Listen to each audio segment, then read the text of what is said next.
کچھ مولانا صاحب بتاتے ہیں کہ الٹا کپڑا پہننا حرام ہے، اس لیے اگر پینٹ ٹخنوں سے لمبی ہو تو ایسے ہی نماز پڑھنی، پڑھے موڑے نہیں۔ دیکھیے یہ مسئلہ تھوڑا نا ڈیٹیل میں سمجھنے کا ہے۔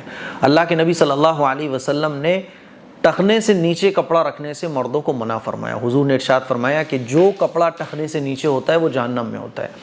ایک اور حدیث میں اللہ کے نبی نے ارشاد فرمایا کہ جس شخص کا کپڑا ٹخنوں سے نیچے ہوتا ہے اللہ اس کی نماز کو قبول نہیں کرتا۔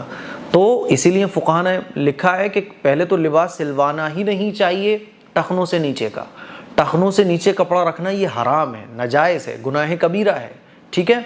کپڑا موڑنا یہ مکروہ ہے۔ مان لیجیے کوئی کپڑا آپ نے موڑ لیا، جیسے یہ موڑ دیا، تو نماز کی حالت میں یہ مکروہ ہے، نہیں کرنا چاہیے ایسا۔ اب کسی نے سلوائی لیا ہے تو مکروہ سے جو حرام سے بچنے کے لیے، کیونکہ کپڑا جو ہے نا وہ ٹخنوں سے نیچے جا رہا ہے، یہ حرام ہے، اور کپڑا موڑنا مکروہ ہے، تو پہلے تو سلوانا ہی نہیں چاہیے۔ لیکن اگر کسی نے سلوا لیا ہے تو اگر ٹخنوں سے نیچے کپڑا رہے گا تو حرام ہے، نماز قبول نہیں ہوگی، حدیث سے یہ بھی ملتا ہے۔ اور جہنم میں اتنا حصہ ہوتا ہے، اللہ کے نبی نے بڑی سخت وعیدیں بیان فرمائی ہیں۔